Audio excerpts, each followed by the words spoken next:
Voici l'histoire de Demoiselle Méline, la princesse, racontée par le site mondedespetits.fr. Il était une fois un prince qui avait demandé la main de la fille d'un roi puissant. Elle s'appelait Méline et était admirablement belle. Mais son père avait refusé la demande du prince, car il avait décidé de donner la main de sa fille à un autre prince. Or, les deux jeunes gens s'aimaient d'un amour tendre. « Je ne veux que lui, » déclara Méline, « et je n'en épouserai aucun autre. » Le père se fâcha. Il fit construire une tour à l'intérieur de laquelle pas un seul rayon de soleil ni la lueur de la lune ne pouvait passer. Et il dit: « Tu seras enfermé dans cette tour. Je viendrai régulièrement pour voir si ton obstination et ton entêtement ont été brisés. » On apporta dans la tour à manger et à boire. Méline et sa femme de chambre y furent emmenées et emmurées. Le prince venait souvent près de la tour et appelait Méline par son nom.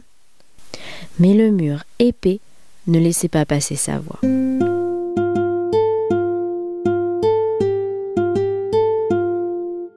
Et le temps passa. Elle n'avait plus aucune nouvelle, et la nourriture commençait à s'épuiser.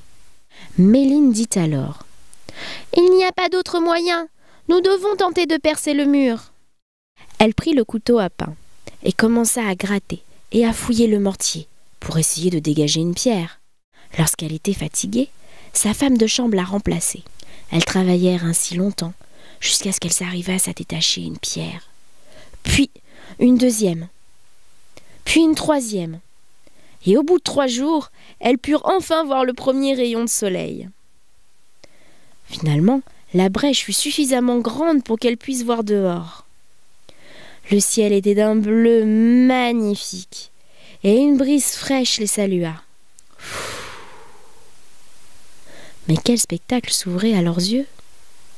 Du palais lui-même, il ne restait plus que des ruines. La ville et les villages autour étaient brûlés, et les champs étaient en friche. On ne voyait pas âme qui vive. Lorsqu'elles eurent agrandi la brèche dans le mur, suffisamment pour pouvoir se glisser au travers, elles sautèrent à terre. Mais que faire? L'ennemi avait dévasté tout le royaume. Elles se mirent à marcher, au hasard, pour trouver un autre pays. Mais elles ne trouvèrent ni un toit pour se réfugier, ni une seule personne qui leur tende un morceau de pain. Tout allait si mal qu'elles finirent par arracher des orties pour se nourrir. Finalement, elles arrivèrent dans une grande ville. Un cuisinier eut pitié d'elles et leur permit de rester pour l'aider à la cuisine.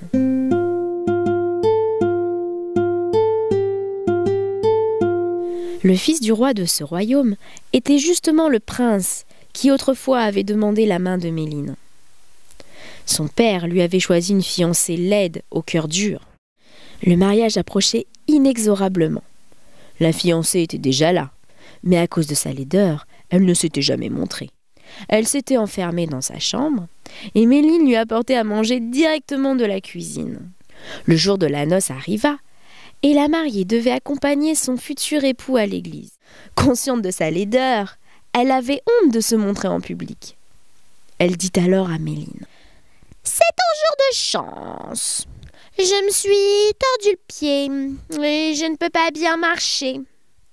Tu mettras ma robe et tu me remplaceras lors du mariage. Si tu n'obéis pas, tu le paieras de ta vie. » Méline fut obligée d'obéir. Elle dut se vêtir de la magnifique robe de mariée et se parer de ses bijoux. Lorsqu'elle entra dans la salle royale, tout le monde fut frappé par sa beauté. Le roi dit à son fils: « C'est la mariée que je t'ai choisie et que tu conduiras à l'autel. » « C'est le portrait même de Méline, » pensa-t-il. « Si je ne savais pas que ma bien-aimée est enfermée depuis des années dans sa tour, je croirais, ma foi, que je l'ai devant moi. » Il offrit son bras à la mariée et la conduisit à l'église. Des orties poussaient près de la route, et Méline leur dit: « Ortie, petite plante gracieuse, tu m'as l'air bien soucieuse. Ne t'inquiète pas, je n'ai pas oublié le temps du chagrin refoulé. Le temps où tu fus ma seule, Pitance. Peu douce et crue, mais en abondance. Qu'est-ce que tu dis? Rien. Je pensais juste à la princesse Méline. La connais-tu? Mais non. Comment pourrais-je la connaître? J'en ai juste entendu parler. Le marié prit un collier de très grande valeur et lui passa au cou. Ils entrèrent dans l'église et devant l'autel, le prêtre lia leurs mains et les maria. Sur le chemin du retour, Méline ne prononça pas un mot. De retour au palais, elle courut aussitôt dans la chambre de la mariée, ôta la belle robe, rangea les bijoux et remit sa robe. Elle ne garda que le collier que le marié lui avait passé autour du cou devant l'église. La nuit tomba, et la méchante princesse devait être conduite dans la chambre du prince. Elle voila son visage, pour que le prince ne s'aperçût pas de la supercherie. Le prince demanda: « Qu'as-tu dit aux orties près de la route ?»« À quelle ortie? Je parle pas aux orties, moi !» ?»« Si tu ne leur as pas parlé, alors tu n'es pas la vraie mariée. » Mais la mariée trouva la parade. « Attends !» s'écria-t-elle. Elle sortit de la chambre et s'en prit à Méline. « Servante! Qu'as-tu dit aux orties près de la route ?»« Je n'ai dit que cela. Ortie, petite plante gracieuse, tu m'as l'air bien soucieuse. Ne t'inquiète pas, je n'ai pas oublié le temps du chagrin refoulé, le temps où tu fus ma seule, Pitance, peu douce crue, mais en abondance. Ah, cela te coûtera la vie !» Elle retourna vite près du prince. « Ça y est, je me rappelle maintenant de ce que j'ai dit aux orties. » Et elle répéta les paroles qu'elle venait d'entendre. « Et où est le collier que je t'ai donné devant la porte de l'église ?»« Le collier ? Le collier, tu m'as pas donné de collier, hein ?» Si tu ne le sais pas, tu n'es pas la vraie mariée. Il lui arracha son voile et vit son visage incroyablement laid. « Comment es-tu arrivée là ? Et qui es-tu ?»« Je suis ta fiancée promise. Mais j'avais peur que les gens se moquent de moi.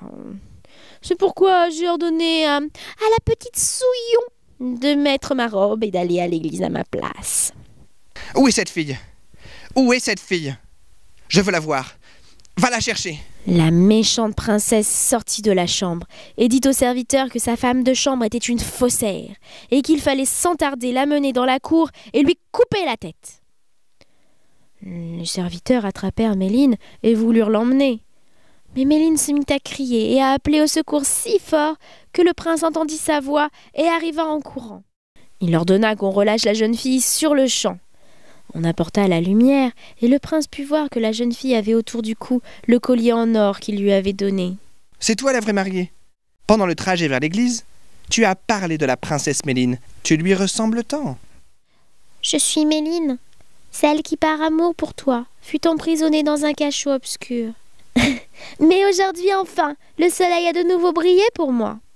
On nous a mariés à l'église et je suis ta femme légitime. » Ils s'embrassèrent et vécurent heureux jusqu'à la fin de leur jour.